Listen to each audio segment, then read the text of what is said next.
નમસ્કાર મિત્રો, મારી યુટ્યુબ ચેનલ સંજય પટેલમાં આપનું હાર્દિક સ્વાગત છે। મિત્રો, આજે આપણે ધોરણ 4 વિષય છે પર્યાવરણ આસપાસ, તેનો પાઠ 15મો છે। પાઠનું નામ છે બજારથી ઘર સુધી। તેની સ્વઅધ્યયન પોથી જે આ વર્ષે નવી આવેલી છે તેનું સંપૂર્ણ સોલ્યુશન આજે આપણે આ વિડીયોની અંદર જોવાના છીએ। પરંતુ તે પહેલાં જે મિત્રો અમારી ચેનલમાં નવા છે, જેમણે હજુ સુધી અમારી ચેનલને સબસ્ક્રાઇબ નથી કરી, તે અમારી ચેનલને જરૂર સબસ્ક્રાઇબ કરે, વિડીયો લાઇક કરે, શેર કરે અને બેલ નોટિફિકેશન આઇકોન ઓન કરે, જેથી અમારા દરેક નવા વિડીયોની નોટિફિકેશન તમારા મોબાઈલની સ્ક્રીન પર મળી શકે।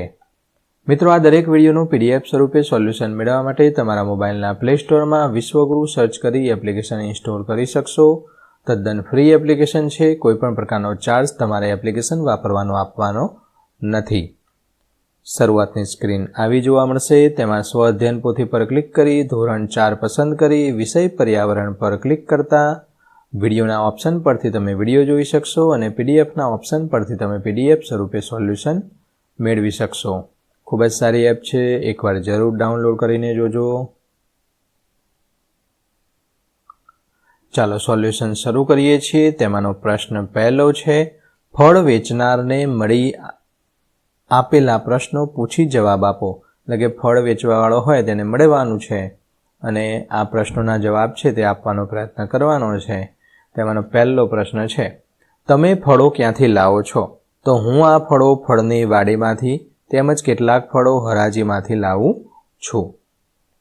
બીજો પ્રશ્ન છે, તમારી પાસે કયા કયા ફળો છે?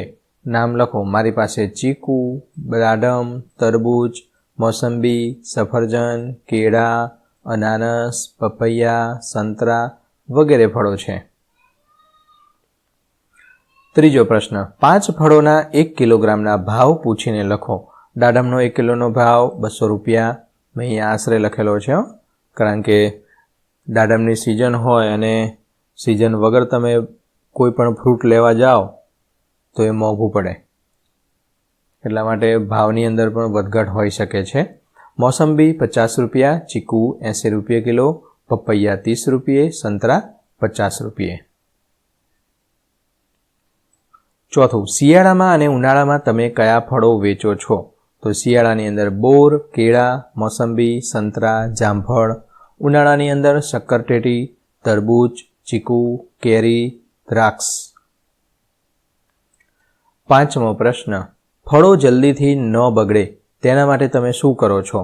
તો ફળો જલ્દીથી ન બગડે તેના માટે તેને ખુલ્લી જગ્યામાં રાખવામાં આવે છે, પણ તડકો ન આવે તેનું ધ્યાન પણ રાખવામાં આવે છે। છઠ્ઠો પ્રશ્ન, તમે UPI દ્વારા ગ્રાહક પાસેથી પૈસા લો છો? એટલે કે ગૂગલ પે ને એવું બધું બારકોડવાળું હોય છે ને અત્યારે તો શાકભાજીના લારીવાળા પણ ગૂગલ પે અને ઓનલાઈન પેમેન્ટ લેવા માંડ્યા છે, એટલા માટે આ પ્રશ્ન પૂછેલો છે કે UPI દ્વારા ગ્રાહક પાસેથી પૈસા લો છો? જો હા, તો અંદાજે કેટલા ગ્રાહક દ્વારા આ રીતે પેમેન્ટ કરવામાં આવે છે? તો કે હા, હું UPI દ્વારા ગ્રાહક પાસેથી પૈસા લઉં છું। દરરોજ અંદાજે 50 જેટલા ગ્રાહકો દ્વારા UPIથી પૈસાની ચૂકવણી કરવામાં આવે છે।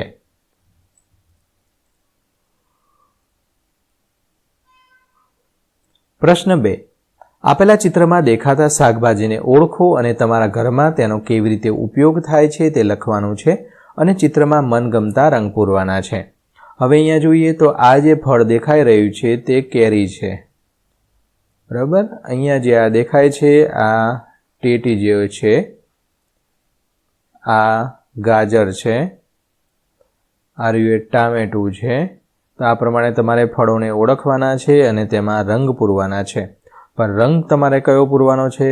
મીણિયા કલર અથવા પેન્સિલ કલર પૂરવાનો છે। જો સ્કેચ પેન કલર પૂરશો તો પાછળની સાઈડ જે પેજ છે તેની અંદર કલર છે તે ઉપસી આવશે, માટે પાછળ જે લખેલું હશે તે દેખાશે નહીં, એ માટે પેન્સિલ અથવા મીણિયા કલરનો ઉપયોગ કરવાનો છે। હવે આના પરથી વાક્યો બનાવવાના હતા। નીચે રાંધીને ખાઈ શકાય તેવા, તો તેની અંદર રાંધીને એટલે કે તેનું ગરમ કરીને શાક બનાવીને કે અન્ય બીજી વાનગીની અંદર મિક્સ કરીને ખાઈ શકાય તેવા ફળોના નામ લખવાના છે। તેની અંદર ટામેટાં, મરચાં, કેપ્સિકમ, ડુંગળી, બટાટા, કારેલા, રીંગણ, ભીંડો અને કોળુનો સમાવેશ થાય છે. કાચા ખાઈ શકાય તેવા તેની અંદર ટામેટાં, મૂળા, ગાજર, બીટ જે આપણે સલાડની અંદર વાપરીએ છીએ તે. પણ અહીંયા જે લખવાનું છે તે આ કોષ્ટકની અંદર જે શાકભાજી અથવા ફળ આપેલા છે તેમાંથી જ લખવાનું છે, અન્ય બહારનું લખવાનું નથી. કોબીજ લખ્યું હોય તો કોબીજ તમે લખી શકશો નહીં. કેમ? આ ચિત્રની અંદર કોબીજ આપેલી નથી. પ્રશ્ન 3, તમારા ઘરની માહિતીના આધારે પ્રશ્નના જવાબ આપવાનો છે. પહેલો પ્રશ્ન, તમારા ઘરમાં કુલ કેટલા સભ્યો છે? તેમાં સ્ત્રી સભ્યો કેટલા છે? તો મારા ઘરમાં કુલ 6 સભ્યો છે. તેમાં સ્ત્રી સભ્યોની સંખ્યા 2 છે. અહીંયા મેં આશરે લખેલું છે. તમારે મારા પ્રશ્નના જવાબનો સેમ જવાબ લખવાનો નથી. તમારા ઘરમાં કેટલા લોકો છે તે તમારે ગણવાના છે. જે થાય એ અહીંયા લખવાના છે 6ની જગ્યાએ. તેમાં સ્ત્રી એટલે કે જે છોકરીઓ અથવા સ્ત્રી હોય તેને ગણવાની છે. 2 બહેનો હોય તો 2 અને એક તમારી મમ્મી હોય તો કુલ 3 સ્ત્રી આવે. જો તમારા કાકી પણ રહેતા હોય તો 4 સ્ત્રી થાય. ઓકે, આ રીતે લખવાનું છે. ફક્ત સ્ત્રીના સંખ્યા જ લખવાની છે. તમારા ઘરમાં શાકભાજી અને ફળો કોણ લાવે છે? તો મારા ઘરમાં શાકભાજી અને ફળો લાવવાનું કામ મારા મમ્મી કરે છે. ત્રીજો પ્રશ્ન, શાળાએ આવો તે પહેલાં તમે ઘરના કયા કામમાં મદદરૂપ થાવ છો? તો શાળાએ આવતા પહેલાં કચરા પોતા કરવામાં, વાસણ સાફ કરવામાં, વૃક્ષોને પાણી પીવડાવવામાં, આવી રીતે હું મદદરૂપ થાઉં છું. ચોથો પ્રશ્ન, અઠવાડિયા દરમિયાન તમારા ઘરમાં આશરે કેટલા રૂપિયાનું શાકભાજી જોઈએ? 300 રૂપિયાનું. વધારે સભ્યો હોય તો વધારે રૂપિયાનું જોઈએ. પાંચમો પ્રશ્ન, તમારા મમ્મી પપ્પા કયો વ્યવસાય કરે છે? શું તમે તેના કામમાં મદદ કરો છો? તો મારા મમ્મી પપ્પા ખેતી કામ કરે છે. હું ઘણી વખત તેમની સાથે ખેતરે જાઉં છું. ખેતી કામમાં મારાથી થતા કામો જેવા કે નિંદામણ, પાકને પાણી પવડાવવું, આ બધા કામો હું કરું છું. પ્રશ્ન 6, શાળાએથી ઘરે જાઓ પછી તમે ઘરના કયા કયા કામમાં મદદરૂપ થાવ છો? સ્કૂલ પૂરી થઈ ગયા પછી તો થોડી ઘણી વસ્તુઓ લાવવામાં, શાકભાજી સમારવામાં, વાસણ સાફ કરવામાં, આવી રીતે હું મદદરૂપ થાઉં છું. અહીંયા નમૂના રૂપ મેં લખેલું છે. છોકરીઓ હોય તો ઘરના ઘણા બધા કામ કરતી હોય, કચરો વાળવું, પોતા કરવા, વાસણ સાફ કરવા, આ દરેક વસ્તુ લખી શકો. છોકરાઓ હોય તો દૂધ લાવવા માટે જવું, કોઈ જગ્યાએ કોઈ વસ્તુ લાવવાનું હોય દુકાનેથી તો સાબુ છે, માચીસ છે, આ બધું તમે લખી શકો. પ્રશ્ન 4, આપેલા ઉખાણાનો જવાબ આપો અને તેનું ચિત્ર દોરી કલર પૂરો. પીળા પીળા પદમસીને પેટમાં રાખે રસ, થોડા ટીમ્પા વધુ પડે તો દાંતનો કાઢે કસ. શું આવશે? બોલો બોલો. લીંબુ ખાટું ખાટું લાગે, થોડા ટીમ્પા પડતા હોય, જો વધારે ટીમ્પા પડી ગયા મોઢાની અંદર તો દાંત આમ ખાટું ખાટું થઈ જાય, અંબાઈ જાય દાંત. તો અહીંયા લીંબુનું ચિત્ર અહીંયા બાજુમાં દોરવાનું છે અને તેમાં કલર પૂરવાનો છે. બીજું છે, લીલા માછલીના ઈંડા લીલા પણ માછલી કરતાં ઈંડાનું મૂલ્ય વધારે. વટાણા માછલી જેવું લાંબુ લાગે એમ ફોલો એટલે એના ઈંડા એટલે કે વટાણા નીકળે, બી એટલે વટાણા. વટાણા અહીંયા દોરવાના છે. આખી વટાણાની સિંગ છે એ દોરવાનું અને તેમાં કલર પૂરવાનો છે. લીલો કલર પૂરજો, પાછા વટાણા લીલા કલર ના હોય. ત્રીજું, રાતા રાતા રતનજી પેટમાં રાખે પાણા, વળી ગામે ગામ થાય એને ખાય રંકને રાણા. ટામેટા.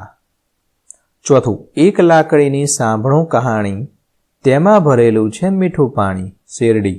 આમ લાકડી લાગે અને ચૂસીએ તો આમ શેરડી જેવો શેરડી છે એમાંથી રસ નીકળે. ઉનાળામાં મજા આવે ઉતરાણ ઉપર ધાબા ઉપર બેસી અને ખાવાની. ઓકે. પાંચમું, લાલ કિલ્લામાં કાળા સિપાઈ, લીલી દિવાલમાં ગયા સમાય. તરબૂચ. છઠ્ઠું, હું મરું છું, હું કપાઉં છું, પણ રોવો તમે છો. એ કેવું?